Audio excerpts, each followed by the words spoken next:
Assalamualaikum warahmatullahi wabarakatuh. Di sini kami dari kelompok 4 akan menjelaskan tentang perpindahan panas pada furnace boiler.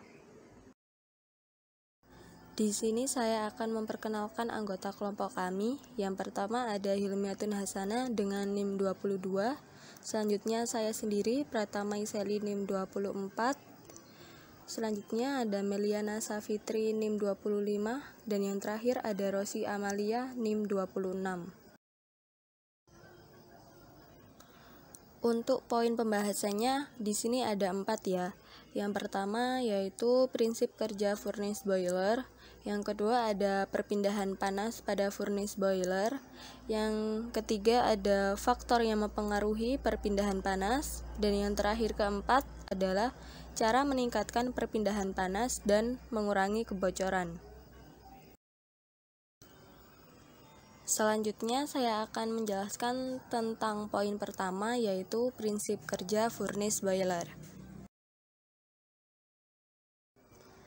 Pada prinsip kerja furnace boiler, secara sederhana, prinsip kerja boiler adalah memanaskan air hingga mencapai titik didihnya, sehingga air berubah menjadi uap atau steam, sama halnya saat kita memasak air hingga mendidih. Namun, perbedaannya ketika air berubah menjadi uap, uap inilah yang nantinya akan dimanfaatkan.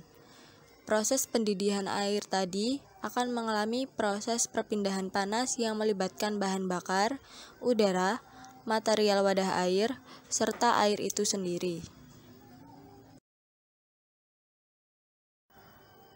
Untuk selanjutnya di sini ada gambar rangkaian komponen boiler. Bisa kalian lihat sendiri seperti apa.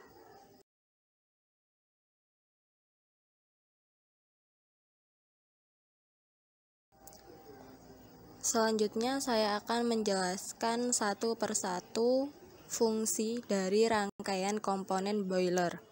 Yang pertama yaitu make up water heater. Fungsinya itu untuk pemanasan tahap awal dan sistem pemanasannya menggunakan steam. Bertujuan untuk meningkatkan efisiensi sistem, dan air hasil make up water heater ini selanjutnya masuk ke derator. Nah, di derator sendiri ini untuk menghilangkan O2 secara mekanik. Dan selanjutnya CO dan NH3 yang tidak terionisasi juga ikut terbuang. Yang ketiga yaitu prinsip kerjanya dengan menaikkan temperatur dan agitasi atau spray tray sehingga gas lebih mudah lepas. Dan gas yang terlepas dari air selanjutnya ditiup dengan steam sehingga lebih cepat keluar melalui fan atau output gas.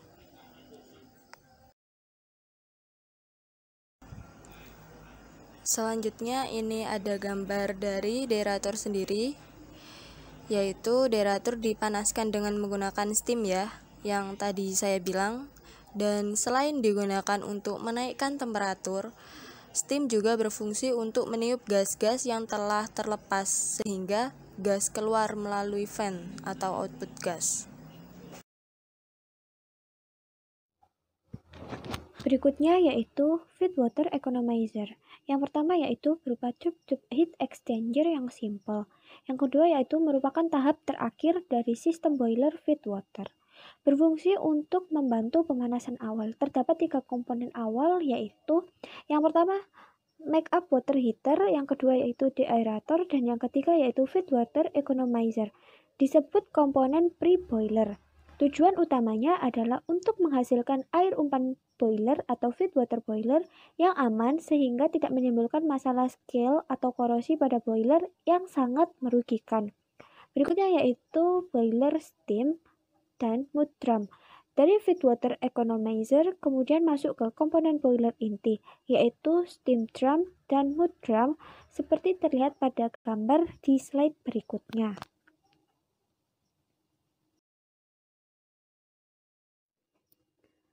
Feed water masuk ke dalam boiler steam drum karena suhunya lebih rendah dibandingkan dengan air yang ada dalam boiler, maka feed water turun ke bawah menuju mud drum atau lower drum.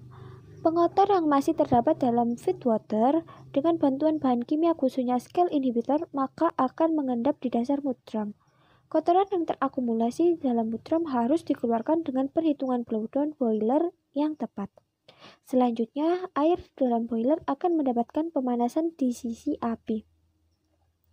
Air yang makin panas akan naik ke atas atau steam drum dan menjadi uap atau steam. Selanjutnya dikeluarkan menuju komponen boiler berikutnya atau superheater boiler. Berikutnya yaitu superheater boiler. Fungsinya yaitu untuk meningkatkan temperatur steam yang dihasilkan oleh boiler. Steam yang dihasilkan oleh steam drum boiler disebut steam basah atau saturated steam dengan temperatur umumnya sekitar 250 derajat Celcius.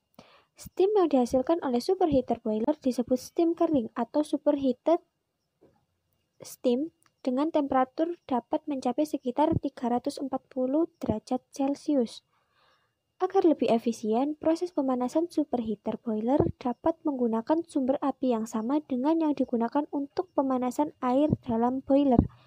Dari superheater, selanjutnya masuk ke atemperator. Berikutnya yaitu atemperator. Fungsinya yaitu untuk mengontrol temperatur superheated steam. Prinsip kerjanya dengan pengaturan spray air murni secara otomatis. Setelah menghasilkan superheated steam dengan temperatur yang terkontrol, selanjutnya steam digunakan untuk menjalankan turbin pembangkit listrik atau unit proses lainnya sesuai dengan kebutuhan.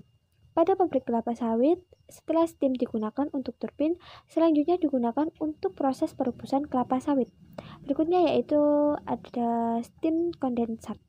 Fungsinya yaitu untuk mendapatkan air kondensat yang baik untuk feedwater. Caranya yaitu dengan mencairkan kembali steam yang telah digunakan. Dalam rangkaian boiler pabrik kelapa sawit tidak terdapat steam kondensat karena steam yang telah digunakan untuk perebusan kelapa sawit menjadi kotor. Poin pembahasan yang kedua yaitu perpindahan panas pada furnace boiler. Perpindahan panas atau heat transfer adalah suatu proses perpindahan energi kalor atau panas dari sebuah benda atau material yang bersuhu tinggi ke benda atau material yang bersuhu lebih rendah. Perpindahan panas yang terjadi pada furnace boiler dapat terjadi dengan 3 cara, yaitu konduksi atau melalui media penghantar, konveksi atau melalui media penghantar, dan radiasi atau tanpa media penghantar. Perpindahan kalor dari suatu benda atau material pada temperatur tertentu dalam bentuk gelombang elektromagnetik maka dapat disebut sebagai perpindahan panas radiasi. Sedangkan untuk perpindahan kalor yang terjadi pada medium yang stasioner, baik dalam bentuk padat maupun cair, maka dapat disebut sebagai perpindahan kalor konduksi. Dan konveksi yaitu terjadi antara media yang diam dengan fluida yang bergerak.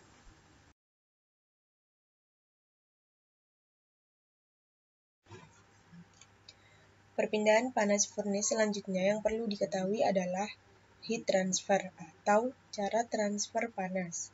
Ada 3 jenis proses heat transfer yang terjadi dalam boiler, yaitu radiasi, konduksi, dan konveksi. Yang pertama adalah radiasi.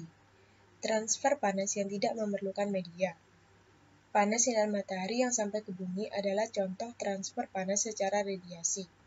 Dalam boiler, pipa-pipa yang tidak secara langsung terkena sumber panas juga dapat menjadi panas, karena ada transfer panas secara radiasi.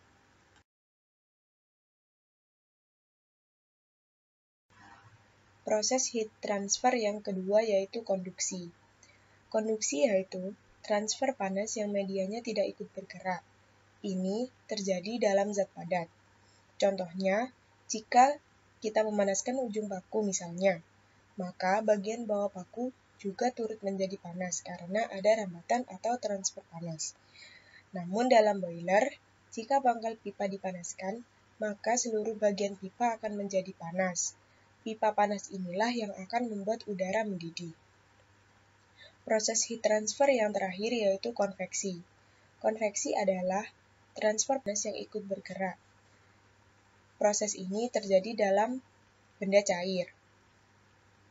Dalam boiler, air umpan yang dingin akan bercampur dengan udara panas dalam boiler, sehingga terjadi transfer panas.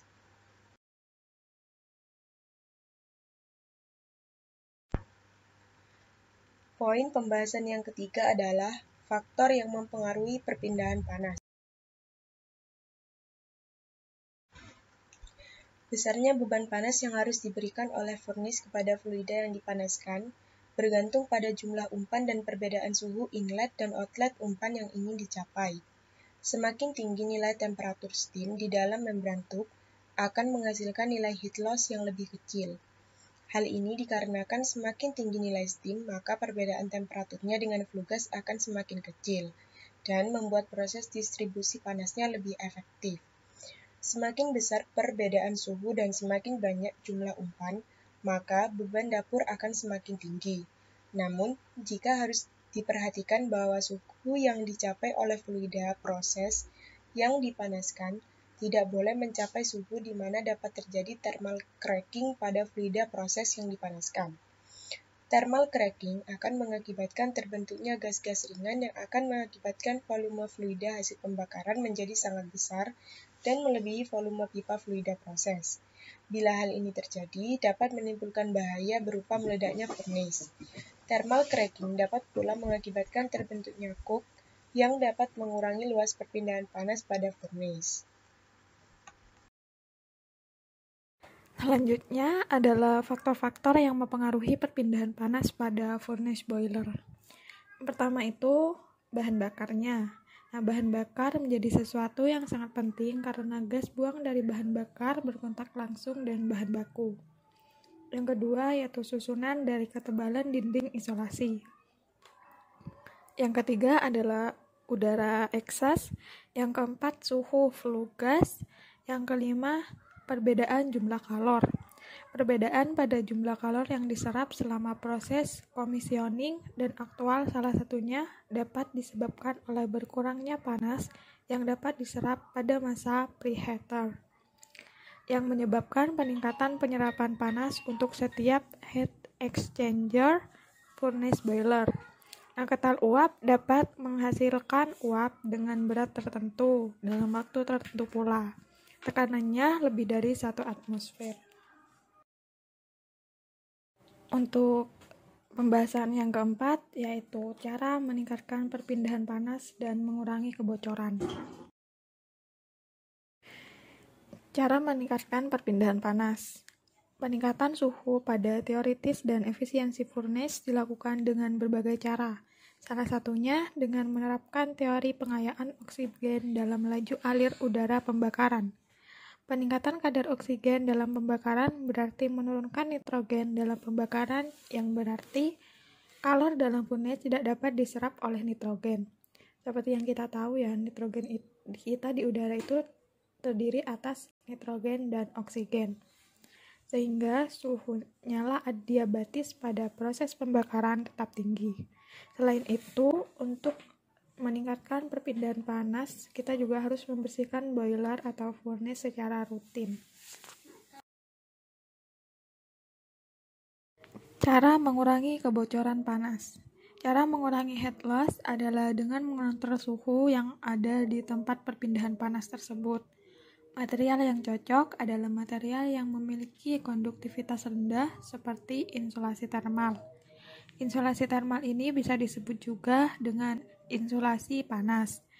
Nah, insulasi termal adalah metode yang digunakan untuk mengurangi laju perpindahan panas atau kalor, seperti fibrous, keramik, granular, dan polyolefin. Sekian presentasi dari kelompok kami, kurang lebihnya mohon maaf. Wassalamualaikum warahmatullahi wabarakatuh.